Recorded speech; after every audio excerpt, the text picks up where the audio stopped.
comentando justamente porque eso no era así. Así que en este episodio armamos, básicamente vamos a volver a dar respuesta a ese artículo, ¿no? Pero en formato video.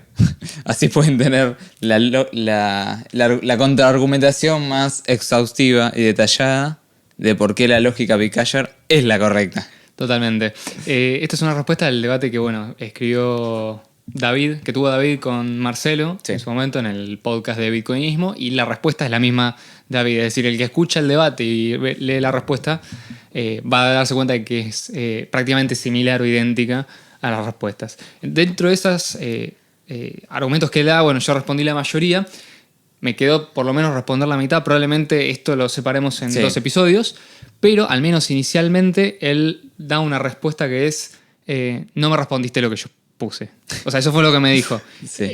Como que yo repetía los argumentos y demás. Simplemente lo que hice fue volver a decir por qué lo que él contestó como que está mal en realidad está bien. Es decir, por qué la lógica de Bitcoin Cash es consistente con la visión original de Satoshi Nakamoto y con otras cuestiones económicas que ya vamos a entrar. Y como hice eso, él dice que estoy tomando cosas que ya respondió. Sí, vamos igualmente a ver cuáles son los argumentos que él utilizó. Sí, pero ya de por sí esto de respondiste lo mismo, en realidad no es así y además no tiene sentido. Eso no es una contraargumentación o una contraargumentación. Claro, o sea... es como que me digas... No hay un debate. Claro, no hay un debate. No, es como que me digas 2 más 2 es 3. Sí. Digo, yo te digo 2 más 2 es 2. Me decís, no, 2 más 2 es 3. Digo, no, pero 2 más 2 es 4. O sea, vos ponés 2 veces 2 palitos, los contás y te dan 4. Me decís, estás usando el mismo argumento que al principio. Me estás repitiendo el argumento. Claro. Pero te estoy diciendo que... eso sería exactamente muy parecido a lo que está sucediendo en este caso. Entonces, para el que le interese el tema, el debate, obviamente hay gente que está interesada en este debate. Si no, no se hubiera hecho y creo que tuvo una buena aceptación dentro de la comunidad. Tanto si son del palo de BTC como de BCH, tienen la posibilidad de ir y leer su argumento. También el debate, cuando se hace en general, no es tanto para las personas que debaten, sino para los que escuchan y van a ver la presentación de las opiniones. Entonces, la gente será juez y parte, ¿no? en este caso, para terminar de decidir con qué lógica se queda, ¿no? Sí, total. Esperemos que sea la lógica Bitcoin Cash porque es la más consistente con un montón de ideas, ¿no? Y además, es la más lógica. Es la más lógica, es la lógica. Así que vamos a empezar un poco haciendo una lectura medio por encima, vamos a ir saltando partes. No vamos a omitir nada intencionalmente que no nos convenga, simplemente por ahí el texto es largo realmente. Sí, vamos a dejar en la descripción el texto. Vamos pueden ir y ver que, salvo que David modifique algo, el texto va a seguir siendo el mismo que nosotros vamos a leer todo acá mismo. Exactamente.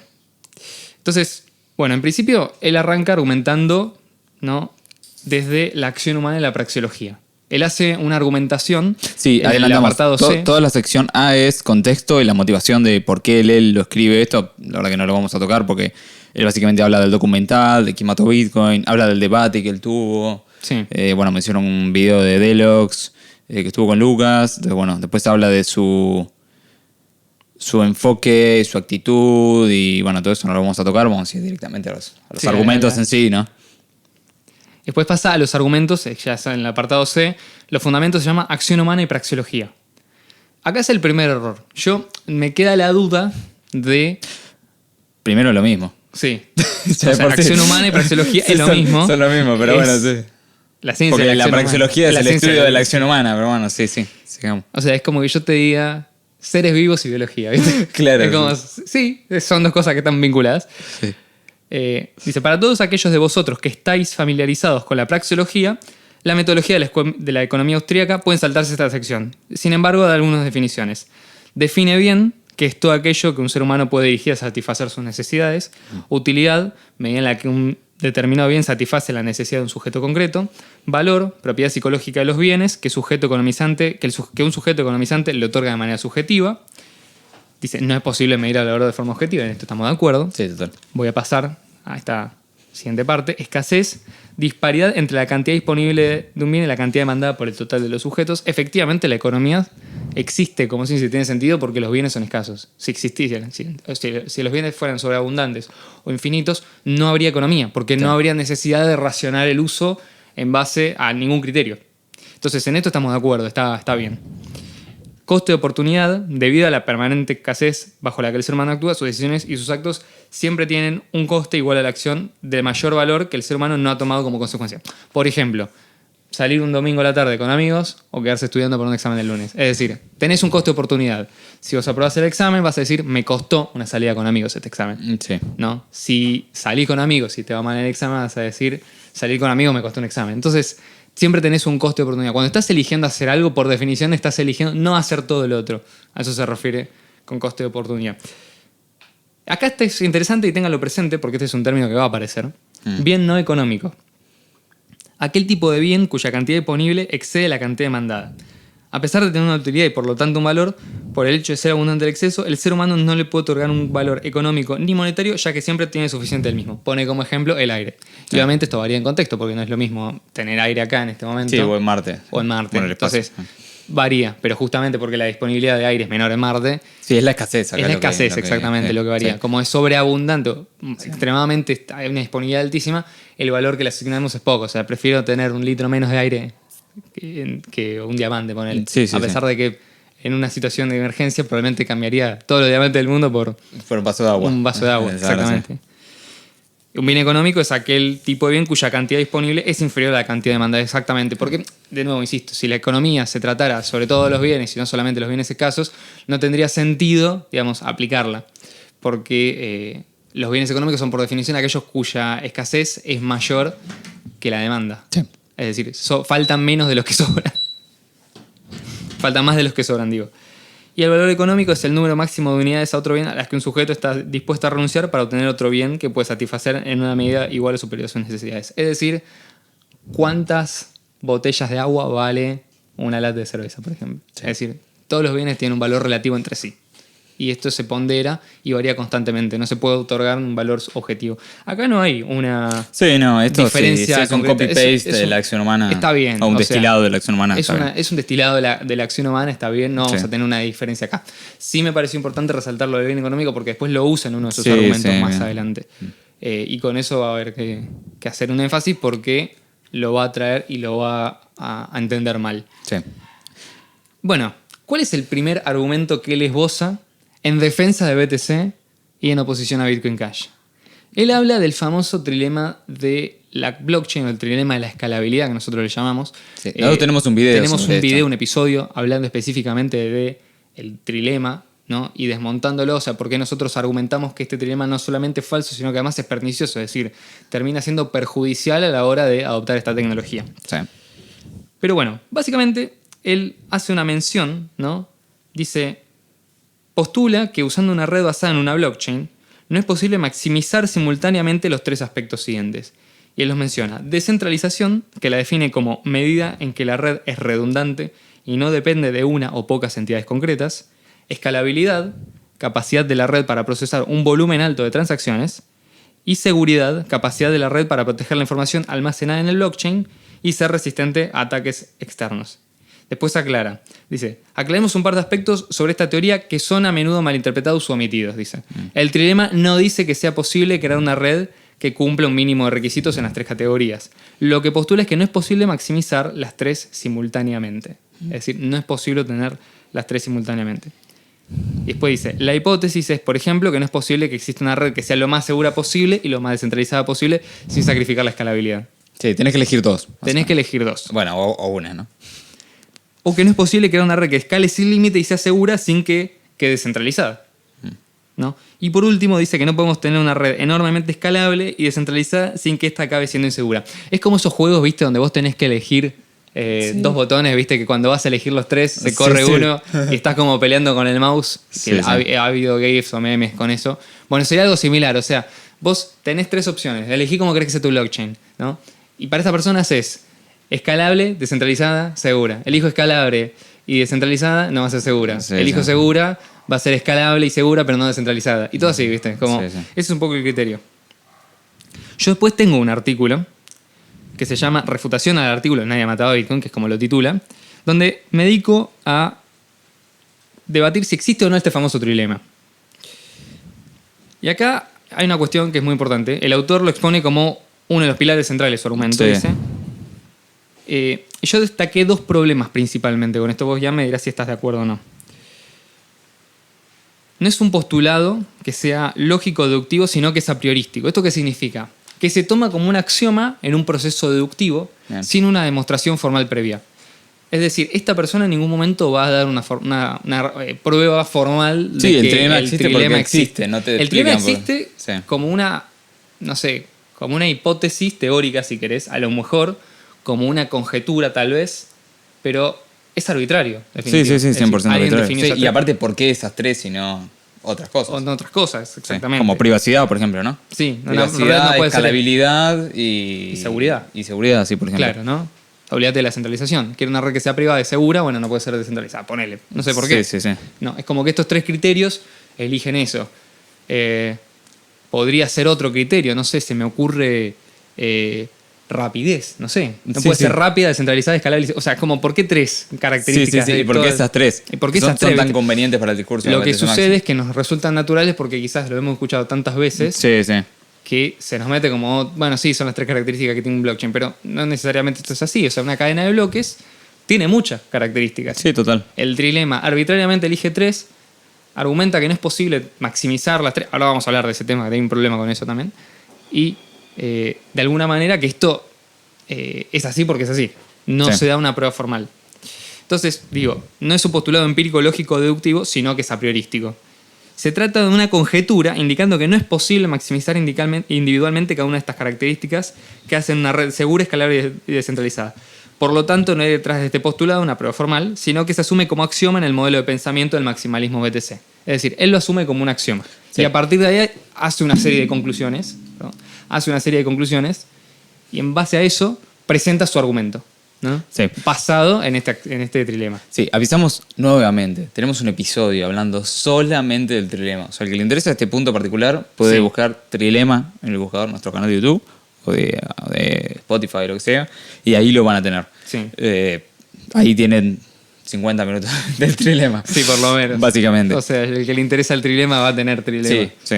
Además, otra cosa que no tiene en cuenta, si querés como para seguir hablando un poco del trilema, es que las tres cosas están entrelazadas. Uh-huh. O sea, la seguridad de qué depende, de la buena voluntad de los proveedores de seguridad, no. Depende de la recompensa a los proveedores de seguridad. Y para tener recompensa a los proveedores de seguridad, ¿qué necesitas? Bueno, actividad en la red. Y para tener actividad en la red y que la red sea útil, ¿qué necesitas? Escalabilidad. Sí. ¿No? Es como algo que pueden usar, pero pocos. Y solamente, ¿viste? Van a poder pagar eso. Y un crecimiento de incentivo que te genera que haya más actores disponibles. Claro, más descentralización y más seguridad. O sea, está todo cruzado. Está todo cruzado.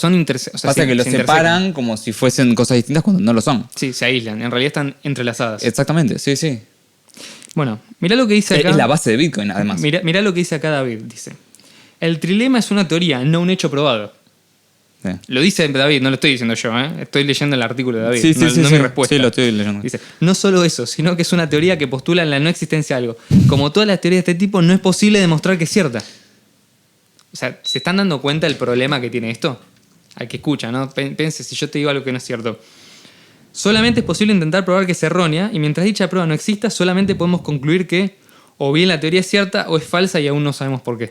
Sí, esto era algo que hablábamos con Leo antes, fuera de cámara. Y es como...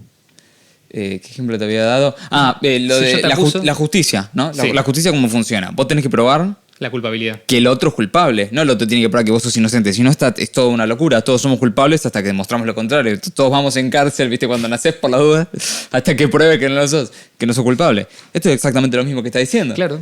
O sea, si vos estás diciendo que tu postulado es una hipótesis que vos estás demostrando que encima es infalsable, es decir, no se puede demostrar que es falsa, porque es un enunciado universal, negativo, que no se puede probar como falso. Sí. Es que él mismo pone el ejemplo, dice, yo teorizo que no existe ningún perro verde.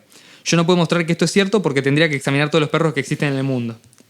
O sea, él lo dice, está de alguna manera contestando su propio argumento de por qué... Sí, toma un argumento arbitrario, básicamente vamos a decir. Toma una barra Dicha arbitraria. prueba es imposible de aportar, dice. Sin embargo, para refutar mi teoría basta encontrar con un único ejemplar que sea de color verde.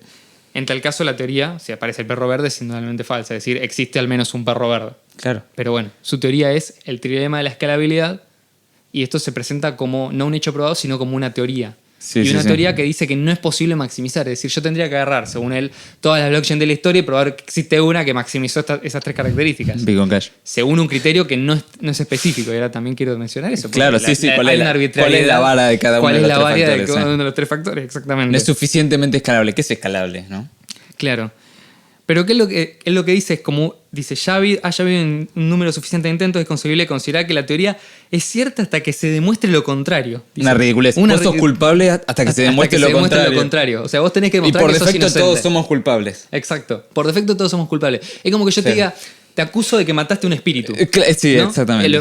Este ejemplo lo me lo dijo Ian y me pareció bárbaro. Dice, imagínate que yo te acuso de que mataste un espíritu. Sí. Te acuso, ¿viste? Vos tenés que demostrar que sos inocente. Sí, no podés, ¿cómo vas a demostrar que sos inocente de un espíritu? Tenés que demostrar que el espíritu... No, el otro tiene que demostrar que vos mataste un espíritu. Que vos no mataste. Tiene que demostrar que no mató un espíritu. Claro, yo la acuso, pero el que acusa tendría que demostrar que vos mataste un espíritu. Bueno, para David, poder dar la acusación. David, por favor, dejá de matar espíritus. Sí, por está favor. tomando... ¿Sí? Y si no lo haces, demostrame que no matás espíritus. Claro, eso es lo mismo, es exactamente lo mismo que lo está diciendo acá en el telema. Sí, sí, no se puede probar, pero lo vamos a usar. Bueno, ok. Y lo vamos a usar de esta forma arbitraria que yo defino. Porque vos le preguntás a otro, vos lees el artículo de Vitalik o del teorema y es otra cosa. Sí. Vos lees, escuchás un video en YouTube del teorema y es otra cosa. Entonces es como una cuestión muy arbitraria. Claro. Entonces dice, gran parte de la diferencia ideológica entre el campo de Bitcoin y el de Bcash, aclaro que todo el Sí, texto además va a decir... Bcash, lo cual es uno incorrecto. Sí. O sea, tendría que demostrar que es Bcash y no Bitcoin Cash. Pero bueno, eso básicamente muestra un poco de toxicidad, Sí, ¿no? un poco, sí. De tendencia, sí, es como... Es como que yo diga Bitcoin Core cada vez que digo Bitcoin. Sí, o Bcore, ponele. Sí, o Bcore, sí. No tiene sentido. Bueno, entonces dice, radica en la actitud frente a esta teoría. Mientras que Bitcoin, sus usuarios y desarrolladores prudentemente aceptan por el momento la teoría como cierta, no sé si es tan prudente, porque estás llegando al punto de cercenar una parte importante de la funcionalidad de tu red por aceptar una teoría que estás diciendo que no está probada ni como cierta y que no es falsable además. Es ridículo. Dice, los Bcashers consideran que el trilema es una invención, es una invención, es una teoría, lo Acabas dijiste de vos, decir vos. Sí, está inventado, y que es posible maximizar todos sus vértices. O sea, de nuevo, ¿a qué nos referimos con maximizar? Hay un principio de arbitrariedad también, que está en la definición. Dice, a pesar de que hasta hoy no haya habido ningún intento exitoso de hacerlo. Y dice, esto da lugar a dos filosofías de desarrollo radicalmente diferentes. Bitcoin acepta la alimentación conscientemente y prioriza la máxima seguridad y descentralización. De nuevo, si los tres elementos son importantes, ¿por qué solo agarras esos dos? Sí, además. ¿Por qué no mayor seguridad? Aparte de la descentralización, ¿no es parte de la seguridad? Claro. ¿Qué consideras seguridad? ¿La descentralización no es parte de la seguridad? ¿Es algo totalmente separado de la seguridad? Él va a argumentar que no después. Me parece que estamos totalmente... Va a argumentar que no. O sea, está uniendo. Yo no las lo dos. leí, claro, es la primera vez que lo estoy leyendo. Ah, bueno. Sí, también. No, igual ojo. Reacción en vivo. Es una reacción en vivo, pero esto literalmente es el mismo argumento que lo usó en el debate. O sea, se escuchó el debate, o sea, cuando escuchaste el debate, escuchaste el mismo argumento. Si vos te fijas, es simplemente lo mismo desarrollado un poco más. Marce le pudo haber contestado a todo el artículo diciendo que usó los mismos argumentos. Sí. Es muy lindo, pero que usó los mismos argumentos que en el debate, ¿viste? Que es lo mismo que él te dice a vos cuando le contestás a esto. Mirá, fíjense de nuevo en el problema de las definiciones, que esto también lo resalto en mi respuesta. Él cuando habla acerca de escalabilidad, seguridad y descentralización, dice, medida en que la red es redundante y no dependiente de una o pocas entidades concretas. Bueno, ¿cuántas entidades necesita una red para ser descentralizada? ¿Cuál es el criterio de mesurabilidad? Eso lo dijo en descentralización. Sí, en descentralización. O sea, él define eso, descentralización. Es decir, agarra definiciones que no son precisas, sino que son arbitrarias. Porque a él una red le va a parecer más o menos descentralizada según un criterio arbitrario y no necesariamente según un criterio específico. Es decir, vos lo que puedes decir es qué red tiene más nodos y cuál red tiene menos nodos, por ejemplo, ¿no? O qué red tiene más mineros o cuál red tiene más hash power por cantidad de nodos, por ejemplo. Lo que vos no puedes hacer es directamente decir que una red es descentralizada o no. Porque eso es una característica binaria. Es decir, una red descentralizada es aquella que permite el ingreso libre de usuarios sin la necesidad de un permiso previo. Es decir, esto está descrito en el mismo white paper cuando dice, por ejemplo, que los nodos se pueden conectar y desconectar a voluntad. Es decir, un minero puede estar minando, como libre mercado, se ¿no? va un mes, vuelve, se entera qué pasó en el medio. Entonces hace un ingreso constante y la idea es que no haya una única entidad que sea que esté controlando el ingreso a la red, pero no la seguridad de la red. Está controlando el acceso a la red, es decir, Sí. quiénes pueden utilizar Bitcoin, por ejemplo. Y para Satoshi Nakamoto, cualquier nodo puede utilizar Bitcoin, simplemente se conecta a otros nodos, le pide su copia de la cadena de bloques, de los últimos bloques, empieza a procesar las transacciones y empieza a aportar poder de cómputo para resolver el hash del bloque correspondiente y a partir de ahí asignarse determinadas recompensas. Pero ese es el criterio de descentralización, es decir, qué tan fácil es acceder a una red. Sí, además, si lees el de seguridad, por ejemplo, ¿no? Sí. Capacidad de la red para proteger la información almacenada en la blockchain y ser resistente a ataques externos. Ok, si yo elijo seguridad y escalabilidad y tengo un solo nodo, o sea, ¿es seguro si tenés un solo actor, un solo minero, ¿no? Que Sí, pero protege. Eso es, supongamos ¿lo un considerás minero, seguro? pero es un minero que, te pongo un ejemplo, aporta 10 veces más hash rate que el día de hoy. Claro. ¿Es más seguro eso? ¿Es más seguro? Esa es la pregunta. Porque si está totalmente separado de la descentralización, ¿no? Si no están entrelazados. Lo mismo que la escalabilidad con descentralización de seguridad. ¿Es seguro eso? Es una pregunta también para el trilema, ¿no? Vale la pregunta. La dejamos abierta si David nos quiere contestar. Sí, por favor. Recibimos la respuesta totalmente. Entonces, aparentemente el argumento, ya para ir cerrando con un poco el argumento del teorema de la escalabilidad o el trilema, perdón, de la escalabilidad o de la blockchain, tenemos un episodio, o sea, si quieren ir más en profundidad, tenemos vayan un a ver episodio esto. entero No hablando del queremos trilema. tampoco que sea solo un episodio hablando del trilema, Sí, sí. pero él lo que dice después, dice, esa diferencia lógica lleva a los Bcashers a malinterpretar numerosos aspectos de la red y su funcionamiento, con el fin de justificar su decisión e interpretación filosófica de este problema. Pero estamos de acuerdo en que el problema es inventado, ¿no? Sí, es arbitrario. Sí, sí, sí. O Es sea, el algo hecho de no arbitrario, aceptarlo, pero... O sea, es como que yo te diga que, suponiendo que vos me digas que la Tierra es plana, ¿no? Yo agarro y digo, no, la Tierra no es plana, y baso mis, por ejemplo, no sé, mapas, cartas de vuelo, Sí, sí. sistemas de navegación, GPS, en el modelo y la idea de que la Tierra es redonda, ¿viste? Sí, sí. Estaciones, ciclos solares, lunares, etcétera. Digo, los baso en que la Tierra es redonda. Vos me vas a decir, no, porque vos estás interpretando incorrectamente que la Tierra es plana, ¿no? Sí, sí. O sea, no estás incluyendo eso dentro de tu campo de estudio. Entonces, incorrectamente se está sacando conclusiones erróneas. Y sí, lógico, un terraplanista no va a aceptar. Pero aparte es como las que mismas los explicaciones. marxistas le critiquen a los austríacos. ¿Ustedes porque no consideran que el valor es objetivo? Claro. Claro, sí, de eso se trata con la austríaca. Es como, medio te diría la base, ¿no? Claro, sí, De la parte exactamente lo mismo. económica. Entonces dice, no, como ustedes, o sea, para nosotros los marxistas el valor es objetivo, Claro. ¿no? El valor corresponde Entonces, a esta diferencia ideológica lleva a los austríacos a malinterpretar numerosos aspectos de la economía Claro. y su funcionamiento, con el fin de justificar su decisión e interpretación filosófica de este problema. O sea, Te lo acabo de poner, Sí, ¿no? En marxismo y exactamente. austríaco. O sea, es como que este argumento no contesta realmente el No problema. dice nada, esto es bardeo, nada más. Es Está bardeando. verdad. Sí, sí, sí. Dice, esto es, desde mi modesta opinión, un claro indicador de cuál de los dos enfoques es el más correcto. O sea, no dice el correcto. Porque no es que hay un enfoque correcto y otro incorrecto. Dice el más correcto. ¿Qué significa el más correcto? Sí, sí. O sea, o hay uno correcto, estás equivocado, o estás falso. Eso sí, es binario, o sea. Sí, sí, sí. El más correcto. Ya que si fuera cierto que se Más puedan- hablando de filosofía, pues está diciendo de la filosofía, Sí. es como poner, no, una filosofía más menos buena. Sí, como sí, más sí. menos buena. Bueno, no es Hay buena. asesinatos más correctos que otros, ¿viste? Una filosofía mejor o peor. Sí, sí. ¿Viste? No. Hay filosofías que se condicen con la realidad y otras que no, ¿viste? O sea, Total. Sí, sí, sí. Es algo universal, esto no es. Exactamente. Dice, ya que si fuera cierto que se puedan maximizar los tres aspectos, no haría falta debatir sobre ello ni contar medias verdades para que se ajuste dicha interpretación. O sea, no habría como Mises una vez debatió, Está proyectando. como Mises una vez debatió, no, Mises Hayek debatió contra los marxistas, Sí. significa que como tiene validez la teoría de los marxistas, porque una vez hubo que debatir Sí, sobre sí, ese sí. tema, ¿viste? Sí, sí, sí. Si no, no habría que debatir. O sea, si no habría. Si fuera cierto que el valor es subjetivo y que la Escuela Austríaca de Economía es una ciencia, o sea, es la mejor interpretación de la ciencia económica, eso significa que no deberían existir otras escuelas económicas. Esto significa que la teoría correcta todavía no llegó. La teoría correcta todavía no llegó, claro. Porque si no, no Porque estaríamos si no, debatiendo. estaríamos debatiendo. Como hay Lógicamente. hay marxistas, ¿viste? Y son muchos más que los austríacos, probablemente. Sí, sí. ¿No? Eso significa que, bueno. O la teoría. Es que si no, no es que la teoría correcta no llegó, porque si no estaríamos debatiendo, no una habría de dos, debate. o, Ya hubiera. o no hay debate, o Ah. directamente los marxistas en realidad podríamos prudentemente aceptar la teoría marxista hasta que se demuestre como falsa, boludo. Sí, sí, sí. Porque nadie demostró que el comunismo no funciona nunca, ¿viste? Que no hay una sociedad en la que puede funcionar el comunismo. Sí, sí, sí. ¿No? sea, estamos hablando en estos términos. Este es el problema. O sea, acá ya vemos aparte, ni contar medias verdades, cuando él mismo te está diciendo que el teorema no está demostrado. O sea, es una media verdad eso, ¿no? Estás usando una vara media rota.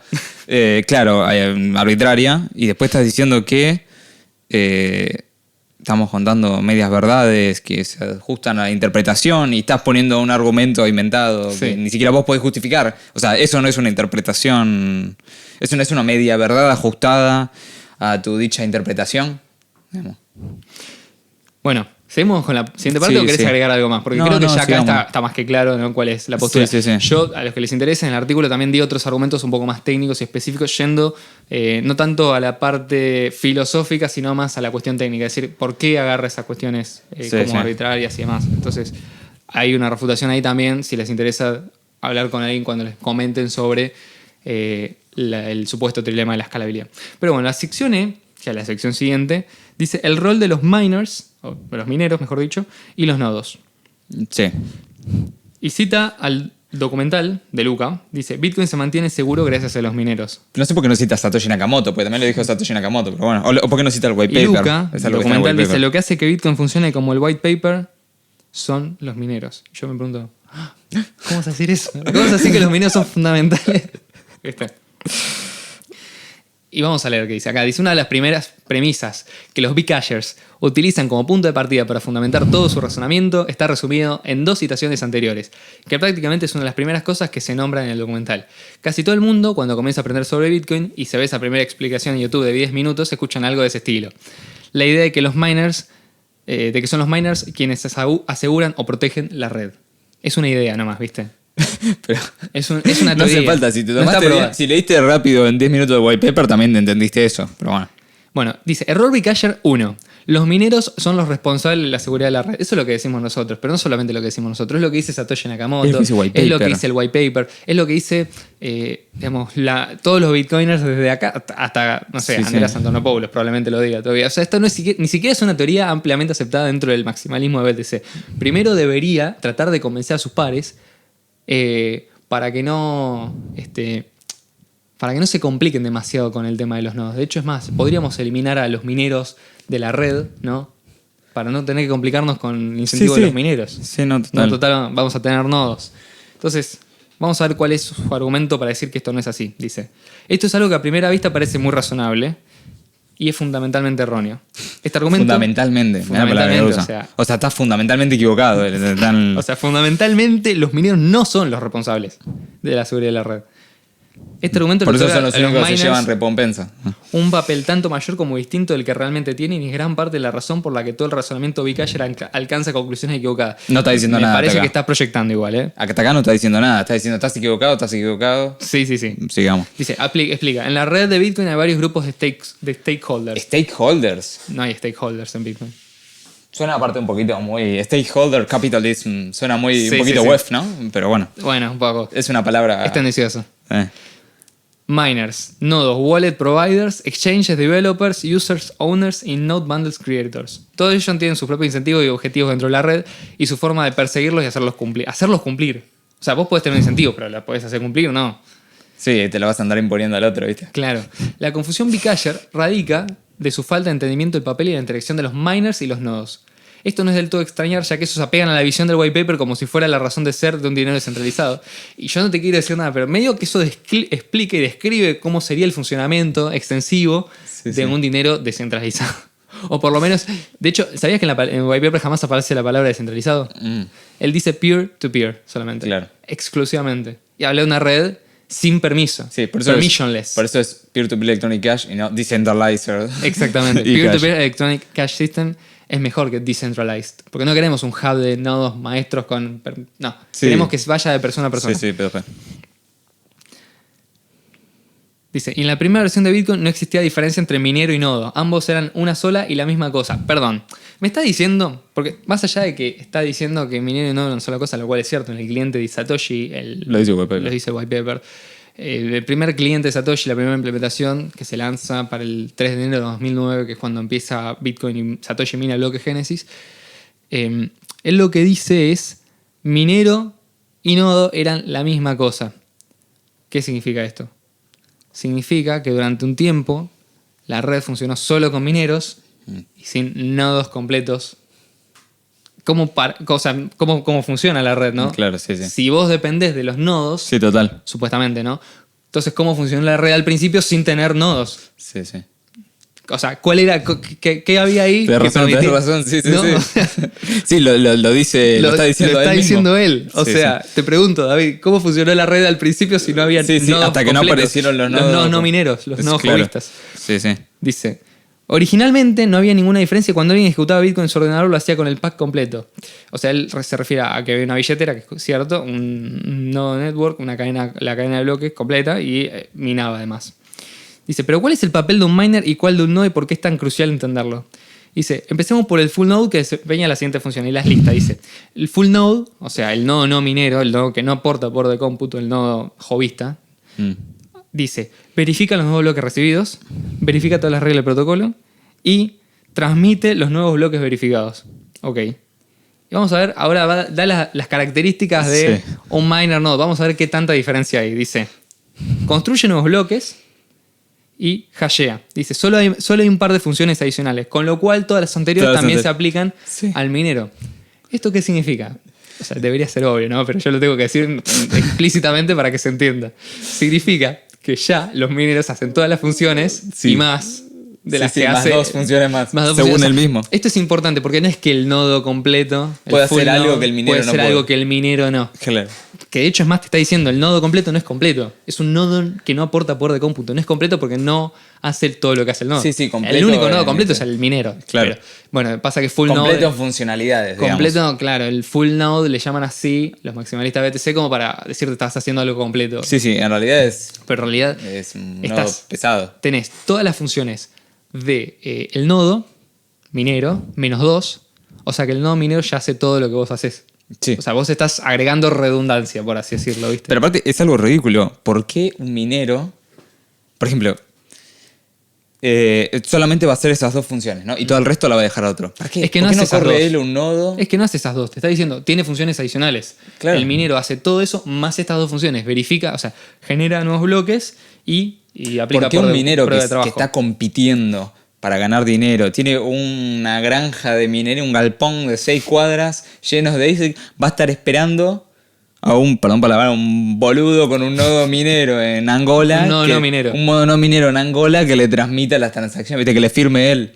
No, Sí, lo va a hacer él. O sea, pensás que es tonto. Bueno, esto lo dice... Esto es competencia. Mirá si te voy a andar esperando que venga No. un Porque eso changuito a darme es lo algo. que dice, acá está el error más grave para mí del artículo, que cuando dice, ¿qué ocurre cuando un miner encuentra un bloque? Y dice, en primer lugar no ocurre absolutamente nada. ¿Cómo que no ocurre absolutamente nada? Sale corriendo a avisarle a todo el mundo que encontró un bloque. Dice, solamente porque un miner haya encontrado un nonce válido, eso no le otorga ninguna potestad para incluirlo en la blockchain y asignarse el block reward. No, ¿y el nonce para qué está? El nonce está para justamente demostrarle ante la red. ¿Para qué está el SHA-256? Sí, no. El nonce está para demostrarle a la red que vos resolviste correctamente el puzzle de ese bloque, que justamente eso es el legítimo adquisidor de las próximas monedas, tanto la recompensa por bloque hallado, o sea, la emisión, junto con las tarifas, el acumulado de las tarifas. Dice, esto es algo que solamente pueden hacer los full nodes. Pero si ya me habíamos acordado que un nodo minero es un full node más capacidad de minar, ¿no? Es decir, es algo que solamente pueden hacer los otros mineros. ¿Qué dice el white paper de Satoshi Nakamoto? Pero, si querés yo tengo las citas, tengo el extracto. Yo también acá lo tengo, lo cité Dale. específicamente en Trae, el después artículo. las que traigo yo también. Y vamos a ver acá, ¿qué es lo que dice? A ver, acá lo que dice es, solamente porque un miner haya encontrado un bloque válido, no le otorga ninguna potestad para incluir en el blockchain y asignarse el block reward. Dice, ¿qué es lo que hacen los nodos? Esto está en el white paper. En Network, en el apartado, o sea, cuando hace la lista de cómo opera la red, se explica esto en la parte número 5, en el apartado número 5. Dice, los nodos expresan su aceptación de los bloques trabajando en crear el nuevo bloque en la cadena usando el hash del bloque aceptado como el hash previo. ¿Esto qué significa? Que son aquellos mineros, o sea, los nodos, para el white paper son mineros, son los nodos aquellos que aceptan el bloque, lo hacen construyendo el nuevo bloque sobre el hash del bloque aceptado. Sí, obvio, por eso están conectados. Entonces, ¿cómo rechazan los bloques? Bueno, rehusándose a construir el nuevo bloque sobre el bloque aceptado, el bloque rechazado en este caso. Entonces los mineros votan así, con poder de cómputo. El minero vota que sí, aceptando tu bloque y construye el nuevo bloque sobre el hash anterior. En cambio, si no lo quiere, o si lo rechaza por la razón que sea, porque contiene transacción inválida o por algún motivo, bueno, entonces los mineros lo que hacen es rechazan ese bloque, rehusándose a construir sobre ese bloque. Es decir, necesitan sí o sí la prueba de trabajo para votar. El no minero, por definición, no aporta poder de cómputo, por lo tanto no tiene ninguna capacidad de voto, no puede rechazar o aceptar bloques. Pero aparte es algo ridículo porque Bitcoin está hecho para ser una red, literalmente creo que es, te diría, casi algo lo prioritario de Bitcoin, no poder ser resistente a los ataques civiles. Bueno, ¿qué es un ataque civil? Es un ataque en el cual muchos usuarios, o un solo usuario, crea muchos nodos de red asignándole una dirección IP diferente a cada uno. Y para esto con la intención de simular que hay más usuarios de la red de los que realmente hay. Y esto, a su vez... Lo que hace Biden en las elecciones. Le permite, no digamos tanto, le permite, en una red que no es resistente a este tipo de ataques, tomar control de la red manipulando una enorme cantidad de nodos. Sí. Si Bitcoin fuera susceptible a este tipo de ataques, es decir, si los nodos no mineros efectivamente pudieran rechazar o aceptar bloques, como dice David en su artículo, entonces Bitcoin, por definición, no es resistente a los ataques civiles. Una persona puede montar 65.000 nodos en Amazon Web Services y empezar a rechazar bloques, supuestamente. Sí, sí. Y aparte, el white paper dice, pero es que para eso está prueba de trabajo, literalmente. Si no, no necesitas prueba de trabajo. Y, por ejemplo, proof of stake, no necesitas stake. Claro. Necesitas, no sé, proof of IP. Dice el white paper, la prueba de trabajo también resuelve el problema de determinar la representación en cuanto a decisión por mayoría. Si la mayoría fuese basada en un voto por dirección IP, nodo hogareño, podría ser subvertida por alguien capaz de asignar muchos IPs. Prueba de trabajo es esencialmente un IP, un CPU, un voto. Dice, podría ser subvertida por alguien capaz de asignar muchos IPs. Por ejemplo, Amazon Web Services. Por eso Amazon Web Services no puede atacar Bitcoin, porque necesita prueba de trabajo. Y además dice, los pasos para gestionar la red son los siguientes. 1. Las transacciones nuevas son emitidas a todos los nodos. Cada nodo recolecta nuevas transacciones en un bloque. Aclaremos que acá está diciendo nodo y se refiere al nodo minero. Sí, pero es que lo aclara obviamente. Dice, cada nodo recolecta nuevas transacciones en un bloque. Cada nodo trabaja en encontrar una prueba de trabajo difícil para su bloque. Los nodos no mineros hacen esto, los nodos hogareños hacen esto, no. Claro. Entonces no están Cuando haciendo... un nodo encuentra una prueba de trabajo, emite el bloque a todos los nodos. Lo que él estaba justamente diciendo que no hacían, te lo dice el wallpaper que sí lo hacen, ¿no? Sí. Y te lo dicen de cómo funciona la red. O sea, a veces los nodos aceptan el bloque si todas las transacciones en el bloque son válidas y se han gastado ya. Los nodos expresan su aceptación del bloque al trabajar en ella creando el próximo bloque de la cadena utilizando el hash del bloque aceptado como el hash previo. O sea, lo dice el propio... Prueba de trabajo. Solamente cuentan los votos de aquellos que aportan prueba de trabajo. Y la verdad es, no se enojen con nosotros. Esto es cómo funciona Bitcoin. Bitcoin funciona así, no como vos querés que funcione. O sea, vos no puedes adaptar cómo funciona Bitcoin a tu narrativa. Bitcoin funciona de una forma y así es como funciona. Es la realidad, ¿no? Hay gravedad, 2 más 2 es 4. Bueno, sí, no, y definitivamente después sigue. A ver, ya esto está recontra contestado, ¿no? O sea, creo que no hace falta más prueba, ¿no? El problema es que después se arrastra errores en el resto del artículo. Entonces por ahí tenemos que volver a hacer una pequeña mención, pero digamos, el argumento ya está hecho. Sí. O sea, la contestación está. Bitcoin depende de prueba de trabajo. Si no te gusta, bueno, no sé, buscate otra red, ¿viste? Necesitas la prueba de trabajo para asegurar y el nodo hogareño no aporta poder de cómputo. Sí, y proof of stake tampoco, porque vas a necesitar staking. Vas a necesitar staking. Entonces, el nodo hogareño tampoco determina la viabilidad o no de la red. Es decir, no se prueba, o sea, la prueba de trabajo es necesaria. Los únicos votos que cuentan son los de los mineros. Los únicos que tienen poder de decisión sobre la cadena de bloques y qué transacciones son incluidas y qué no.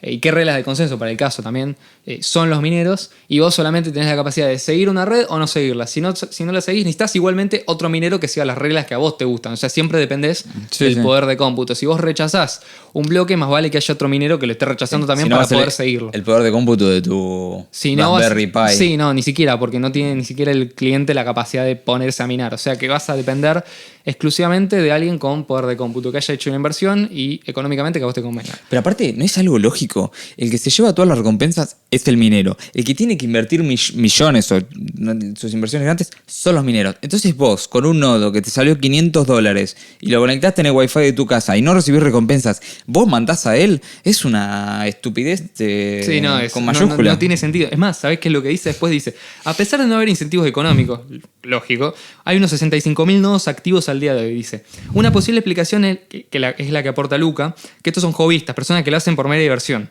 Dice, la explicación praxeológica alternativa perdón, es que estas personas actúan de esta forma y deciden dirigir sus recursos de esta manera porque es un medio para alcanzar sus intereses, siendo dichos intereses velar por la seguridad de sus balances almacenados en BTC, contribuyendo a la descentralización de la red. La acción humana nos invita a deducir, ¿por qué?, que la segunda explicación es la correcta, ya que ante la disyuntiva el ser humano siempre trabajará por sus propios intereses y no por ocio. O sea, como hay personas que están diciendo... Dice, o sea, acá el error no es solamente técnico, es teórico. O sea, estás entendiendo mal la acción humana. No entendés. O sea, existen incentivos... O sea, la acción humana, obviamente, él dice, y es correcto, uno actúa en su propio beneficio. Ok, perfecto. Podés creer que estás actuando en tu propio beneficio y no estás haciendo nada. Y yo puse un ejemplo, que es el siguiente. Existen culturas que usan la danza de la lluvia para hacer que llueva. Por lo tanto, ellas están contribuyendo a la producción de lluvias. Porque si no, no estaría. O sea, hay 65.000 personas que están haciendo la danza de la lluvia en este momento y está lloviendo. Sí. Eso significa que llueve porque. Hacen 65.000 personas la danza de la lluvia. Hacen 65.000 personas. Desde sus casas. Ellos controlan la lluvia, ¿viste? Desde su casa. Y vos me vas a decir, no, pero no están haciendo nada. Porque de la lluvia no depende. Bueno, la prueba de trabajo depende. O sea, de la continuidad de la red depende de la prueba de trabajo, no de lo que los nodos ganan. Depende del clima, no de que hagas la danza de la lluvia. Entonces. Digamos, que existan incentivos, porque vos creés que la danza de la lluvia funciona, por lo tanto tenés un incentivo para hacerlo, porque querés que llueva, entonces haces la danza de la lluvia. No significa que esos incentivos sean correctos o que no estés siendo engañado. La realidad es que las personas que están aportando un nodo no minero dentro de su casa para mantener más descentralizada la red de BTC no necesariamente están haciendo ningún favor si no tienen prueba de trabajo por detrás. Es decir, aquellos nodos que aportan poder de cómputo, que son mineros, puede ser que haya alguno que esté haciendo solo mining o que aporte un ICE, bueno, estará contribuyendo en su medida a la descentralización y a la seguridad de la red, eso es cierto. El nodo que no lo hace, por definición, no, o sea... Pero es prueba de trabajo la red. Es prueba de trabajo. Por Dios, buscaste una red no prueba de trabajo. Y ni siquiera en Proof of Stake, porque vos tenés un nodo sin staking y no sirve de nada. Si no fuera, si funcionara, si BTC fuera como vos querés, no funcionaría. Claro, no sería resistente a ataques. Sería completamente inútil. Entonces, aparte, ahí lo que está pasando es que la persona está siendo engañada. Está siendo engañada porque cree que está aportando seguridad a la red. Claro, pero en realidad está siendo dañada porque está aportando esos recursos ahí cuando los podría estar aportando a otro lado. Es decir, tiene un costo de oportunidad en ese Exactamente. caso alto. Porque probablemente si supiera también lo dice la praxeología, ¿no? El costo de oportunidad. Sí. Es decir, por decir que porque la gente actúa de una manera, esa es la forma correcta de actuar y no estás entendiendo la praxeología. La praxeología no dice cuál es la forma correcta de actuar o no. No dice que porque vos creés que estás actuando en tu propio beneficio, estás actuando en tu propio beneficio. Puedes estar actuando contra vos. Puedes estar cavando un pozo abajo tuyo porque pensás que abajo hay oro, pero te estás enterrando y no puedes salir, por ejemplo. Exactamente. O podés, no sé, someterte a una lobotomía porque pensás que vas a tratar problemas mentales, entre comillas, y al final lo que te terminás haciendo es un daño cerebral del cual no te recuperás, o sea, quedás inútil de por vida. Entonces, no significa que estás actuando bien necesariamente. Hay condiciones, digamos, para accionar. O sea, lo que yo no te puedo decir es no te puedo obligar a no usar un nodo. Sí, pero, eso total. O usarlo, digo. Pero no te puedo mentir diciéndote que sí estás contribuyendo a la red. Entonces, bueno, a ver, después el argumento sigue, creo que son 5 o 6 párrafos más. Yo, la verdad que lo voy a dejar acá también, porque ya está contestado. O sea, la red depende de la prueba de trabajo. La seguridad de la red es necesariamente provista por los mineros de forma exclusiva y los nodos no mineros son solamente espectadores de la red. También si les interesa sobre esto y profundizar, tenemos episodios. Y además les recomiendo, hay una persona que se llama Rick Falvinch, no sé exactamente cómo se pronuncia el apellido. Tiene un par de videos que se llama Derribando Nonsense acerca de los nodos. Sí, el canal de El Bitcoin tiene algunas traducciones. Entonces, y el canal se llama We Are All Satoshi. We Are All Satoshi, todos somos Satoshi. Vayan a buscarlos. Se llaman Derribando mitos sobre los nodos y derribando, más mitos, más nonsense acerca de los nodos. Obviamente el argumento lo cubre y otros más. Valga la redundancia. A ver, ¿cuál es el problema de esto? Es que hasta acá, ya voy a seguir con el tema, pero quiero hacer una pausa mínima. ¿Cuál es el problema? Esto es que esto es lo que te lleva a aceptar no querer usar BCH, básicamente. Es como no quiero usar BCH. Estás queriendo forzar el argumento deformando el funcionamiento de Bitcoin. Entonces yo digo que BTC funciona como yo quiero porque BTC se ajusta a esta narrativa. Entonces no es así, ¿no? Vos tenés primero entender cómo funciona el sistema, ver cómo funciona el sistema de incentivo y ver en qué condiciones es escalable. Porque si vos estás haciendo esto porque entendiste que por lo menos por el lado de las tarifas no va. Por eso necesitas justificar de alguna manera que haya más nodos. O decir que los mineros no son tan importantes para justificar después que si las ganancias de los mineros es baja, no pasa nada, porque total de los mineros no depende la seguridad. Sí. O sea, esto busca ser un argumento accesorio para un argumento más profundo, en definitiva, en contra de Bitcoin. Es decir, el Bitcoin original. Pero aparte, si los 65.000 nodos fuesen lo más importante, vos pensás que Amazon Web Services no puede poner 65.000 nodos si quiere. Los prende en 2 segundos. Los prende en 2 segundos. Entonces... Estamos hablando en serio. Pero si quisiesen, podrían entonces destruir Bitcoin. Claro. ¿Por qué? Porque seguramente se junta con Azure de Microsoft y claro, y dicen, todo. no, ¿sabes qué? Arman, no sé, 200.000 nodos y dicen, no, este bloque no vale, no, este bloque no vale, no, este bloque no vale. Y hace un ataque de OS, nadie puede hacer transacciones. Vas a darte cuenta que de golpe sigue funcionando la red. ¿Por qué será? Porque hay mineros atrás que quieren que la red siga funcionando.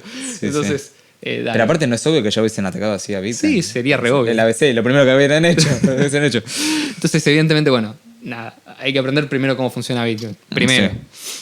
¿Estamos de acuerdo hasta acá? Sí. Entonces, bueno, no quiero seguir profundizando en esto.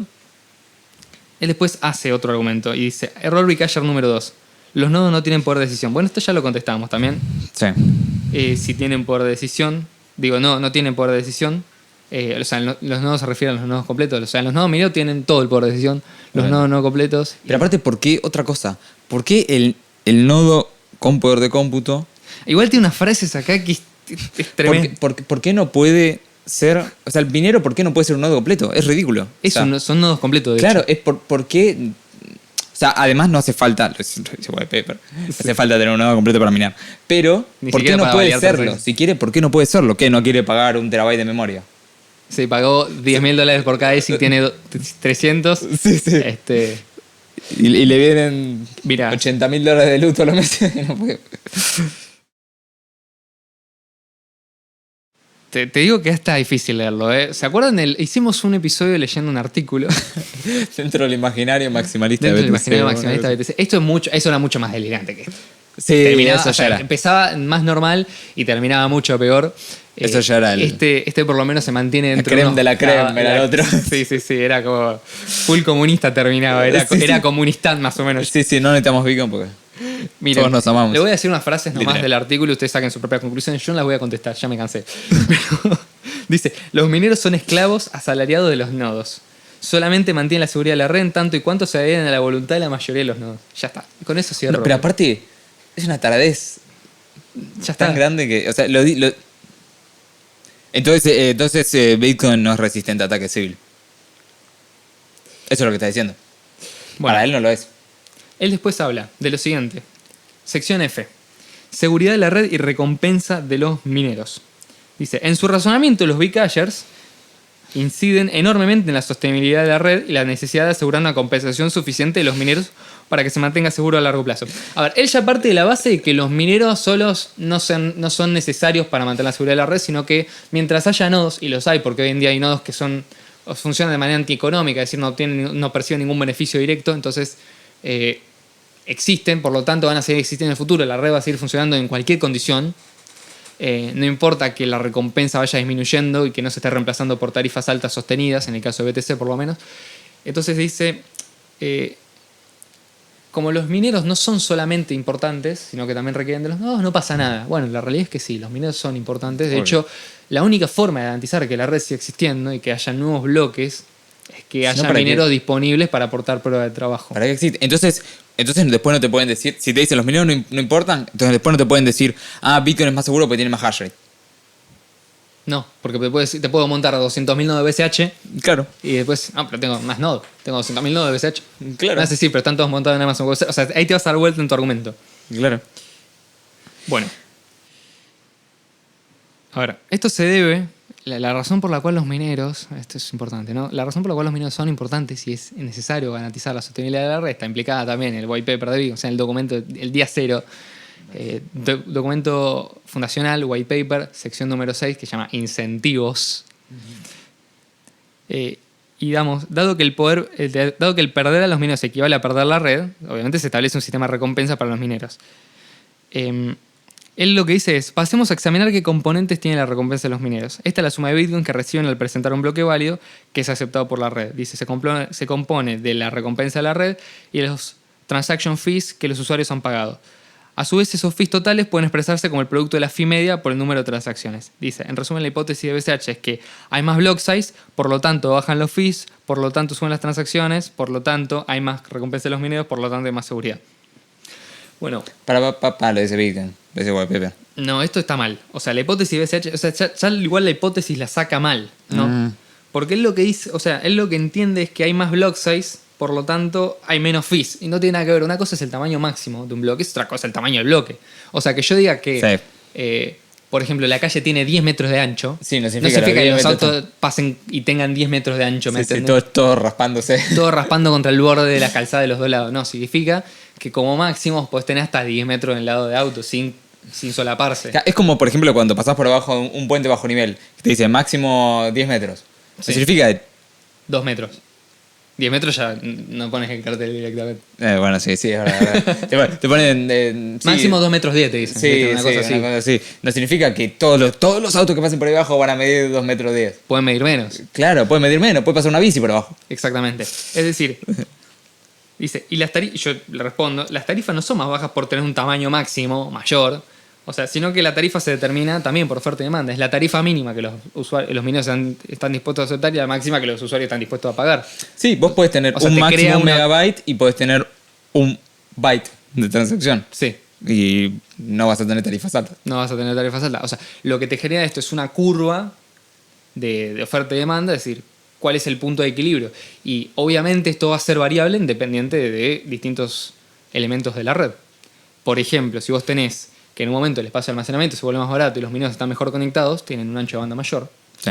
Entonces van a poder absorber mayor cantidad de transacciones, por lo tanto van a poder ofrecer el servicio de procesar transacciones más barato, pueden aceptar tarifas más bajas y les va a convenir porque más tarifas más bajas, por más que sean más bajas, el agregado es mayor, entonces ganan más, incrementan su ingreso. Y la expectativa de los mineros, a ver, y este es un argumento que él hace, ya me quiero adelantar un poquito,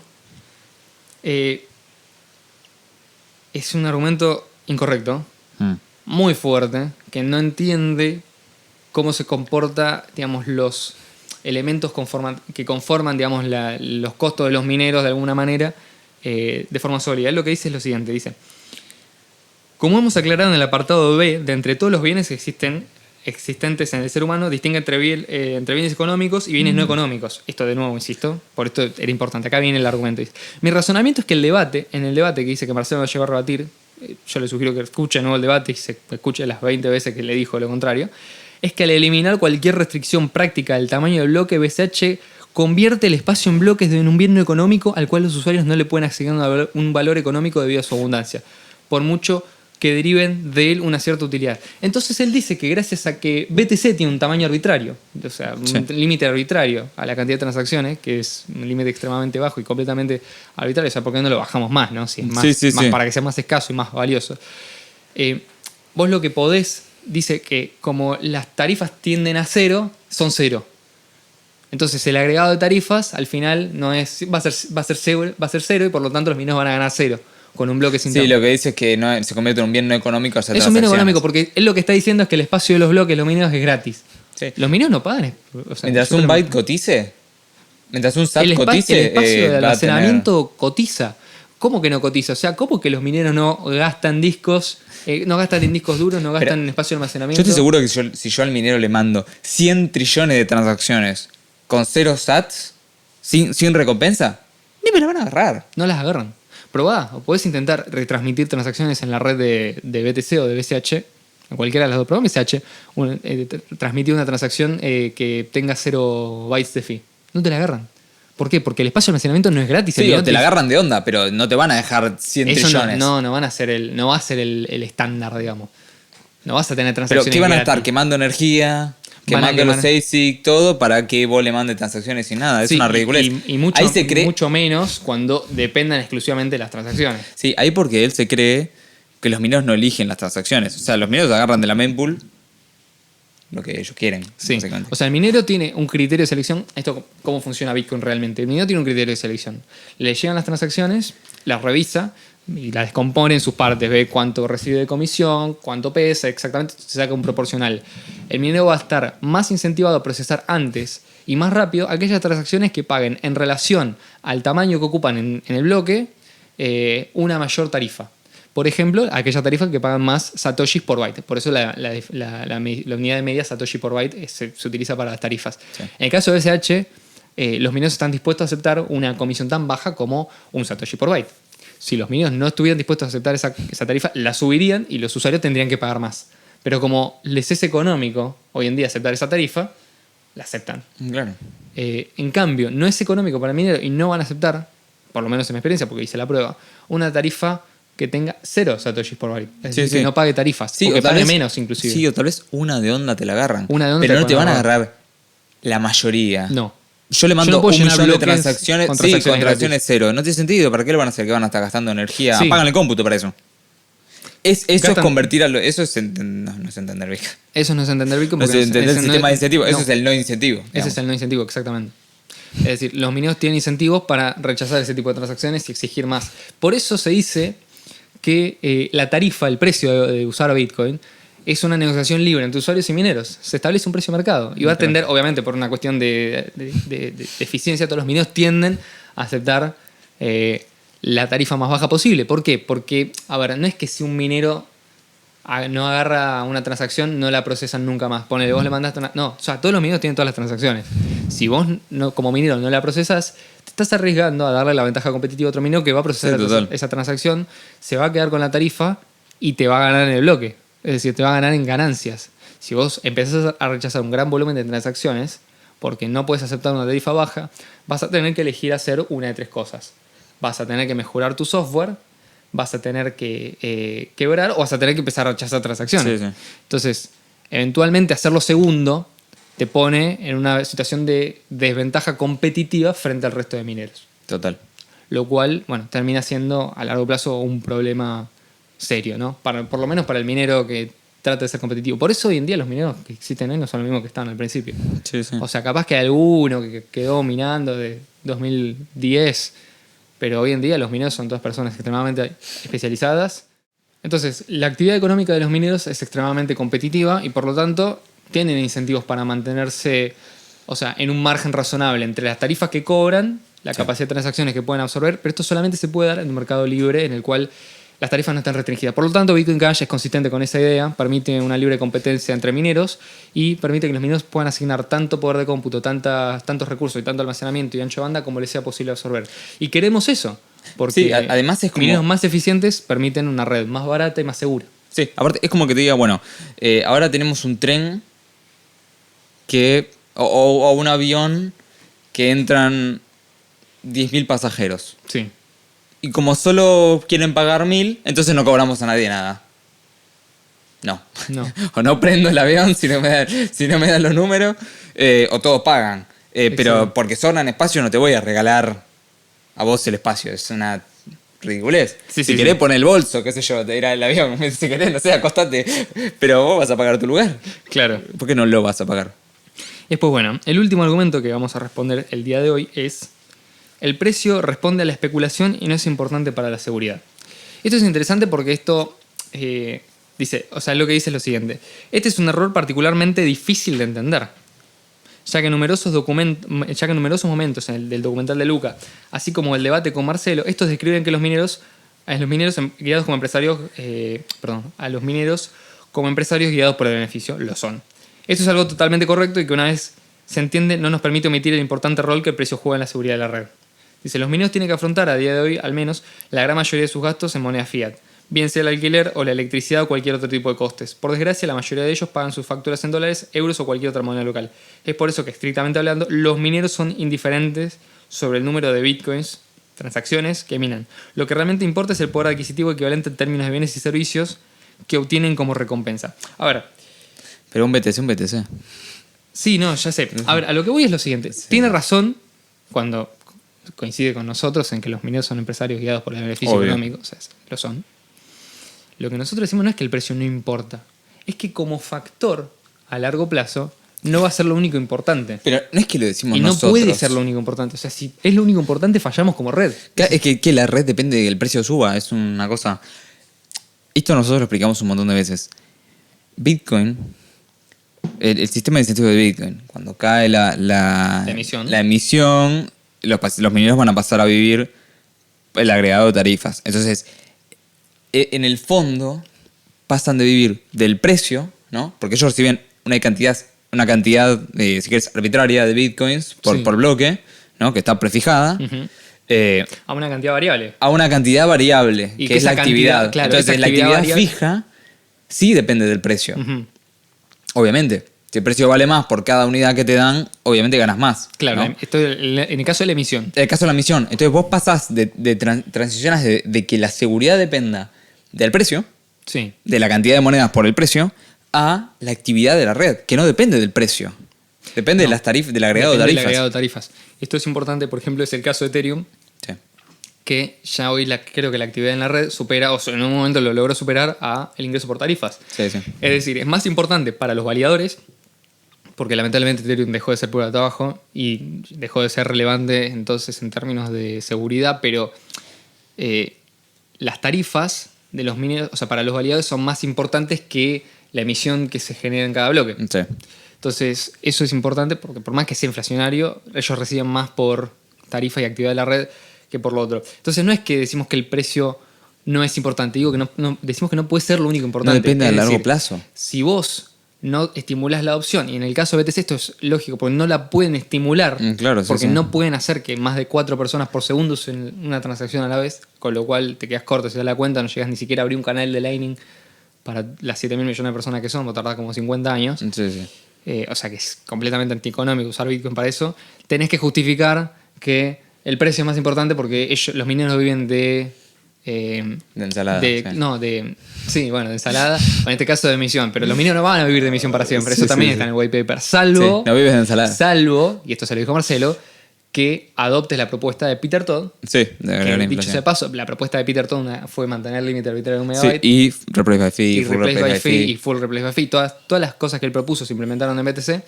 Una de las propuestas es introducir inflación. Es decir, ¿para qué? Para que los mineros sigan siendo incentivados por nuevas monedas creadas y el precio, no por actividad en la red. ¿Por qué? Porque BTC no puede absorber actividad en la red. Sí, aunque la inflación, digamos, desgaste el precio. Es decir, la propuesta de Bitcoin Cash, ¿cuál es? Muchos usuarios demandan usar la red, es decir, generan transacciones, negocian el precio con los mineros. Esas muchas transacciones equivalen a un agregado importante de recompensa, por más que cada una de las tarifas sea pequeña e insignificante para el usuario. O sea, vos no te va a importar pagar un centavo por transacción, pero un minero capaz que procesa 100 millones de transacciones en un bloque. Muchas transacciones equivalen a un agregado importante de recompensas. Bueno, la actividad económica se mantiene incentivada y económicamente viable. Por más que te caiga la emisión, lo reemplazás con actividad. Sí, sí. Ese es el proceso de Bitcoin. Esa es la idea detrás de Bitcoin. Entonces, independientemente del precio, si la actividad en la red es lo suficientemente alta, el agregado de tarifas puede lograr mantener la estabilidad y la seguridad. Igual pregunto, ¿no? ¿Por qué te interesa mantener incentivado a los mineros si ya tenés a los nodos? Sí, total. Eso es contradictorio con tu propio argumento. Como dijo si son esclavos de los nodos, son como perritos que sirven a su amo. Sí, sí. Esclavos asalariados, es la palabra que él utiliza explícitamente. Si son esclavos asalariados, ¿por qué no los obligás a ser esclavos sin salario? Sí, sí, total. O sea, obligar a los mineros por la fuerza a que minen. O por otro lado, ¿por qué no pones más nodos? Sí, sí. Con lo cual ganás seguridad en la red. Entonces, en teoría, ¿no? Más no completo. Entonces, bueno, eso es todo el argumento por hoy. Tiene una segunda parte. Les recomendamos que vayan y lean el texto. Y les vamos a dejar en la descripción el texto original, la respuesta que le dimos. También podemos dejar el debate con Marcelo. Sí, sí. Van a darse cuenta que es prácticamente el mismo debate. Y bueno, dentro de poco, yo también estuve participando en un debate con otro BTC Boy dentro del podcast de Bitcoinismo. Así que esperemos que lo suban dentro de las próximas semanas. Sí. Si no, lo voy a estar subiendo por mi cuenta.